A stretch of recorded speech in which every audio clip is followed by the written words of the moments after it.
Okay, let's get into chapter 12.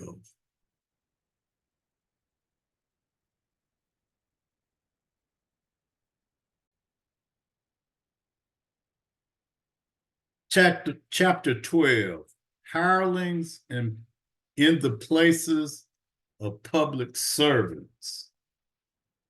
And I read, in other words, the average Negro has not yet developed to the point that one is willing to take orders from another of his own race.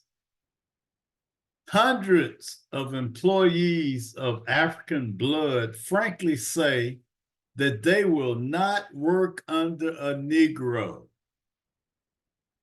One is afraid that the other may prosper more than he does and be recognized accordingly. Oh my God, this is so real. Jealousy, my footnote. Jealousy is certainly rampant.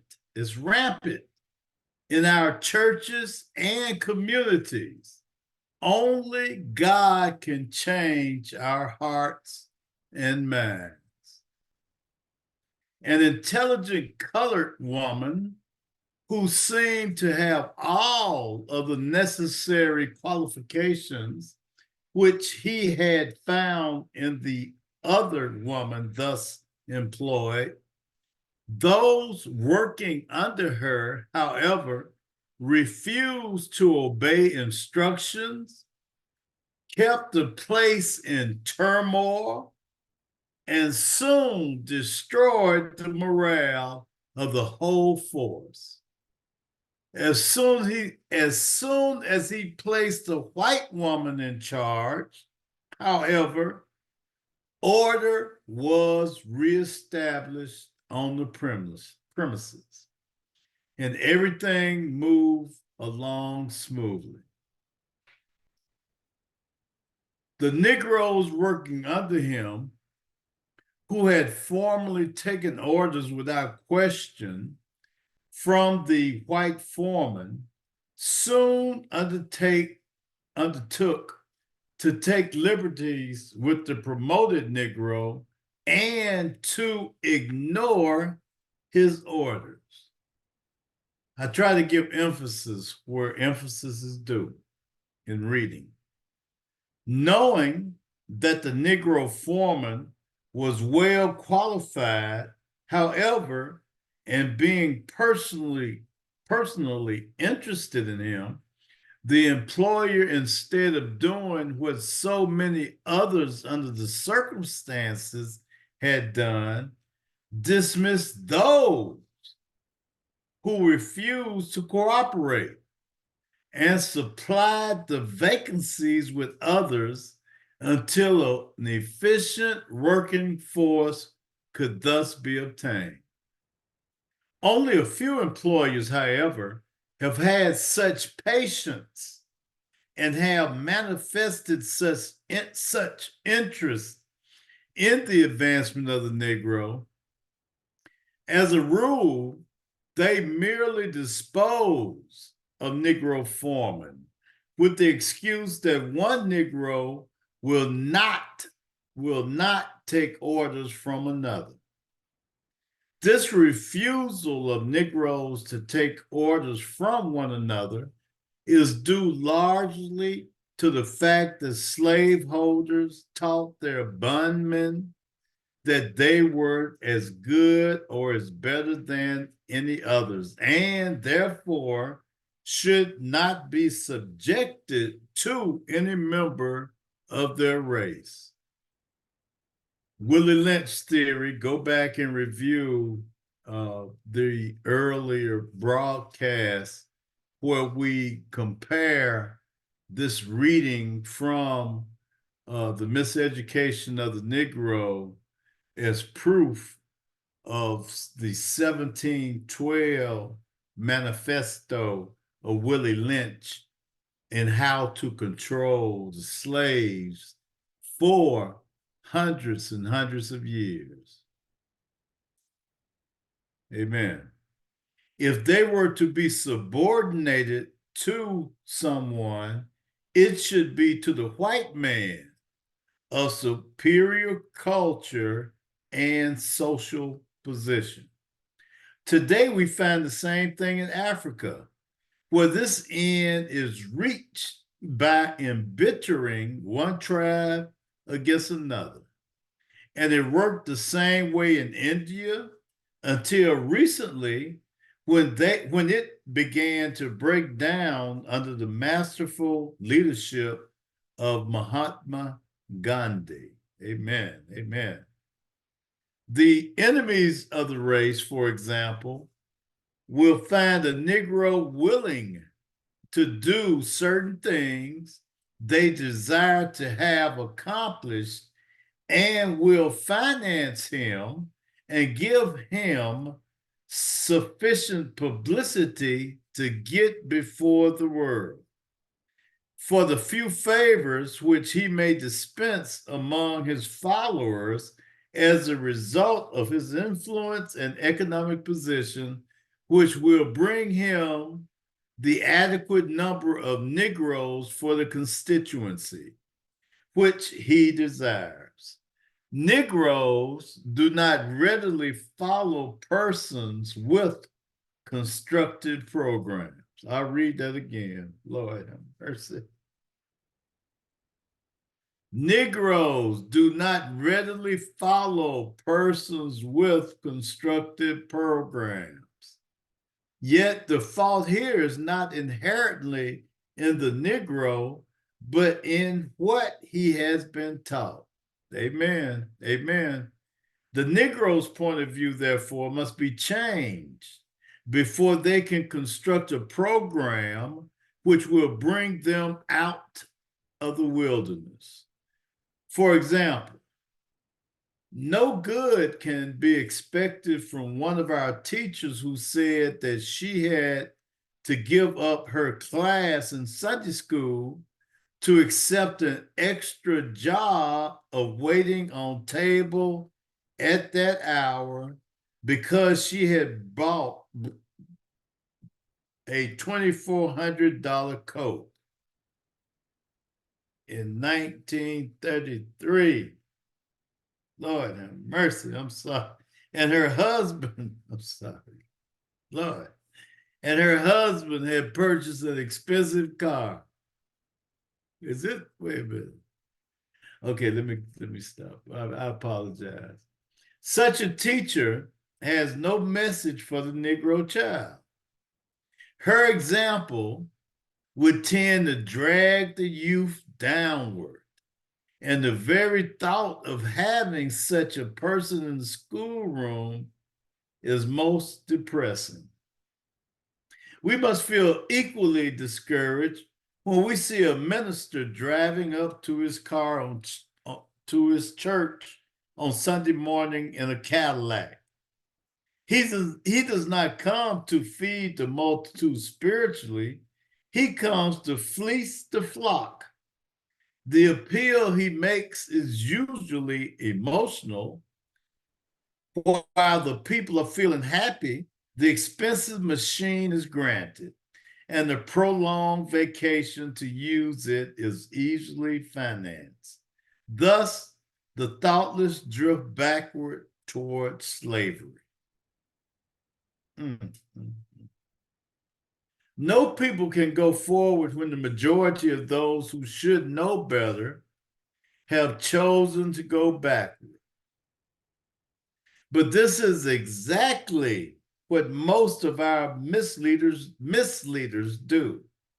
Not being learned in the history and background of the race, they figure out that there is no hope for the masses. And they decide then that the best thing that they can do is to exploit these people for all they can and use the accumulations selfishly. Such persons have no vision and therefore perish at their own hands. Philosophers have long conceded, however, that every man has two educations, that which is given to him, and the other that which he gives himself. Of the two kinds, the latter is far more the desirable. The latter, that which he gives himself. Indeed, all that is most worthy in man, he must work out and conquer for himself. All that is worthy.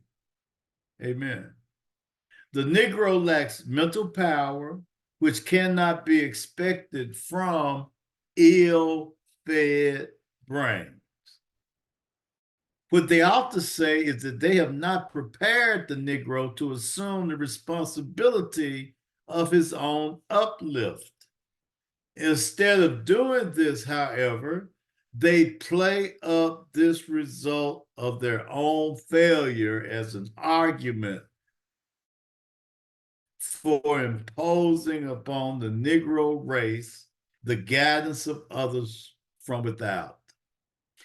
Most white men now in control of Negro institutions, practically all of those with whom I have talked and communicated, believe in imposing some sort of disability upon Negroes. This is Dr. Woodson's research and his results. Some of these leaders object to the freedom. Some object to the freedom of intermarriage as a substitute for concubinage, scoff at the idea of enfranchisement of the Negroes, approve their segregation, and justify the economic exploitation of the race. Now, if these are the persons to elevate Negroes,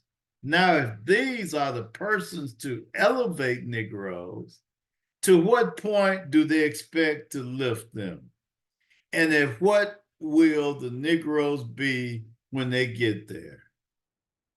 With the same thought in mind, a white director of Negroes recently said to the author, Dr. Woodson, I realize that I have no useful function in my present position as a president of a Negro institution.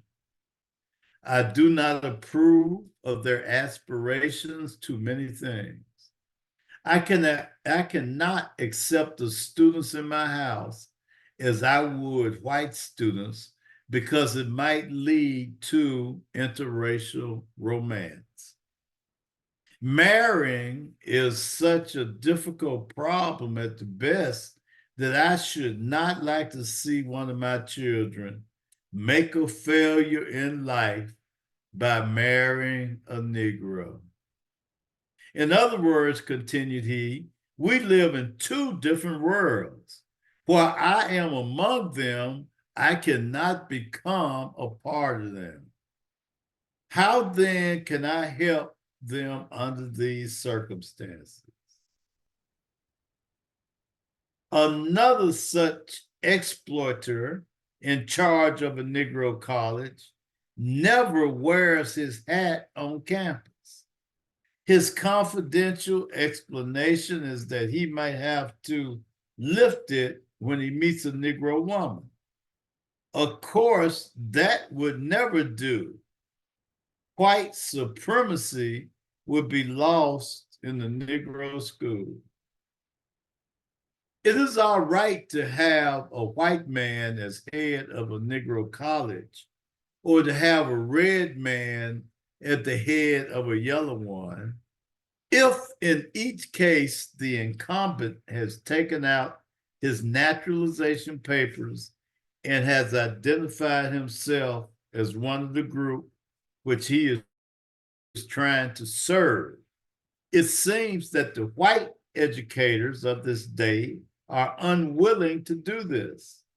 And for that reason, they can never contribute to the actual development of the Negro from within. You cannot serve people by giving them orders as to what to do. The real servant of the people must live among them, think with them, feel for them, and die with them. Amen. Amen. The Negro, in spite of his confinement to the ghetto, has some opportunities to develop his special capacities if they are properly studied and understood. The real servant of the people, then, will give more attention to those to be served than to use that somebody may want to make of them. He will be more concerned with what he can do to increase the ease, the comfort, and happiness of the Negro than with how the Negro may be used to contribute to the ease, comfort, and happiness of others.